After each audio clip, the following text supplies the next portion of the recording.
En esta oportunidad resolveremos un ejemplo de aplicación del método de elementos finitos a un problema de elasticidad lineal en dos dimensiones. Es necesario tener a la mano el apartado práctico 4.2.3. Para la teoría desarrollada en esta lección, revisar los apartados de la sección 4.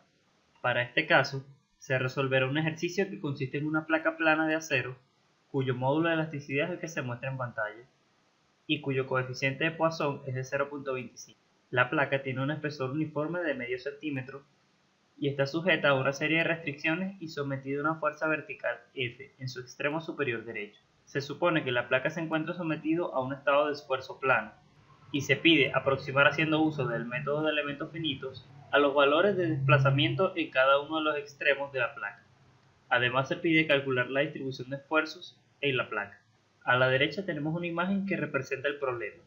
En el primer paso se definen las ecuaciones que gobiernan nuestro problema. Para este caso necesitaremos la ecuación que estructura todo problema de elementos finitos. Seguidamente expresamos la ecuación que nos define la matriz de rigidez de los elementos y definiremos también el vector de cargas puntuales y de condiciones de borde, donde K sub E representa la matriz de rigidez del elemento, F el vector de fuerzas asociadas, Q el vector de condiciones de borde, Nt las matrices de funciones de forma y T el vector de tracción. El siguiente paso consiste en discretizar el dominio del problema. Esto se hace en solamente dos elementos. Cabe destacar que se muestra en el nodo local 1 en rojo para cada uno de los elementos, y el resto de la numeración se hace en sentido antihorario.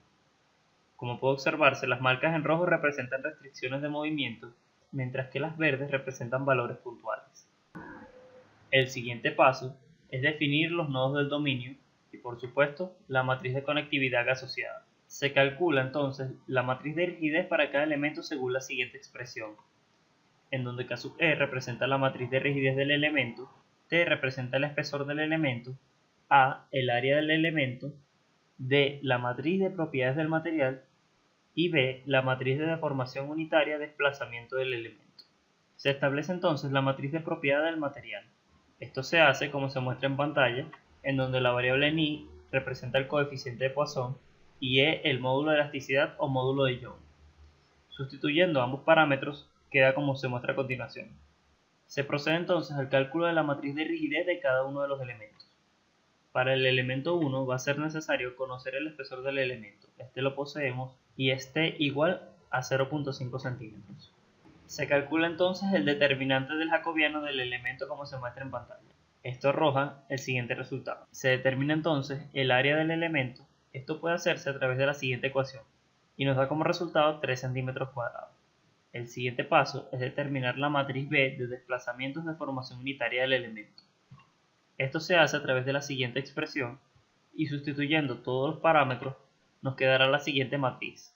También es necesario determinar la matriz traspuesta de B. Tal y como se muestra en pantalla tenemos el resultado. Al sustituir todos los componentes en la expresión que define la matriz de rigidez de los elementos, nos queda entonces para el elemento 1 la siguiente matriz de rigidez. Aplicando una metodología similar para el elemento 2, nos quedaría entonces esta matriz de rigidez. El siguiente paso es el ensamblaje de la matriz global K. Esto se da aplicando la misma regla como se explica en ejemplos anteriores, salvo que ahora debe considerarse que la solución no posee un solo parámetro por nodo, sino dos parámetros por nodo. Esto quiere decir que nos quedará de la siguiente forma la matriz global de rigidez, en donde la sustitución no se hace basado directamente en la numeración global de los nodos, sino que dado que la numeración global del nodo al cual corresponde la variable se realiza el ensamblaje colocando el término correspondiente en la posición 2n-1 o 2n, para la variable la dirección x o y respectivamente, siendo n la numeración global del nodo.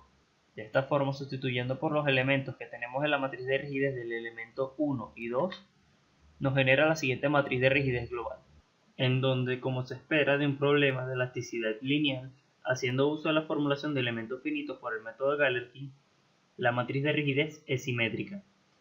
Cabe destacar que esta simetría puede ser usada para lograr un gran aumento en la eficiencia de un código, y en esta clase de problemas la aplicación del método de elementos finitos permite que los algoritmos para almacenar este tipo de matrices puedan realizar de una forma más compacta y eficiente respecto al uso de memoria. Se procede entonces a ensamblar el vector de condiciones de borde. Este vector tiene el siguiente orden: donde luego del proceso de ensamblaje obtenemos la forma de este vector en función de los términos nodales de cada elemento, como se muestra a continuación, donde cabe destacar que los términos en verde corresponden a variables nodales para los cuales las condiciones de borde natural son conocidas, y por ende deben ser calculados y reemplazadas, quedando así entonces de la siguiente forma. Los términos en rojo son condiciones de borde esenciales conocidas que corresponden a los desplazamientos, es decir, corresponden a las restricciones que posee el problema. Sustituyendo entonces finalmente en la matriz y aplicando el enfoque de la penalización, nos quedaría el siguiente arreglo, en donde el vector de condiciones de borde quedaría de esta forma sustituyendo las condiciones de restricción. Recordemos que se emplea el enfoque de la penalización para no perder simetría de la matriz de rigidez. Resolviendo el sistema finalmente nos genera el siguiente vector de soluciones U, o lo que es equivalente al siguiente vector de desplazamientos nodales. Como se nos pide en el ejercicio, se pide calcular la distribución de esfuerzo en los elementos. Para determinar el esfuerzo en los nodos se emplea la siguiente expresión. Se tiene entonces para el elemento 1 el siguiente vector de desplazamientos locales y aplicando la ecuación anterior genera el siguiente perfil de esfuerzo. De manera homóloga se aplica para el elemento 2, obteniendo así el siguiente vector de variables locales y aplicando la fórmula se obtiene el siguiente perfil de esfuerzo. Se puede observar que el estado de esfuerzo para cada uno de los elementos es constante. Esto es así solo para el caso de los elementos triangulares bilineales y es por eso que se les llama triángulo de deformación constante. En general, el estado de esfuerzo que se obtiene del producto matricial entre las matrices D, B y el vector de desplazamientos nodales del elemento viene dado como un vector cuyas componentes son funciones de las variables del elemento maestro. De esto se pueden sacar algunas conclusiones generales sobre la diferencia entre la aplicación del método del elemento finito en problemas de elasticidad lineal y los problemas con variables del campo escalar. En primer lugar, podemos recalcar el carácter matricial de los términos que interfieren en la ecuación diferencial y por ende en la forma de la ecuación discreta, lo que desde el punto de vista del método del elemento finito es meramente trivial, ya que solo implica la inclusión de álgebra matricial en el momento de tratar con las ecuaciones involucradas. Por otra parte, debido al carácter vectorial de la variable de solución y asimismo de su derivada, provoca que para cada nodo definido en la malla exista más de una incógnita por variable, lo que se ve reflejado en las dimensiones de los sistemas de ecuaciones y del proceso de ensamblaje de la matriz de rigidez global. Para mayor información acerca del tema, revisar la sección 4.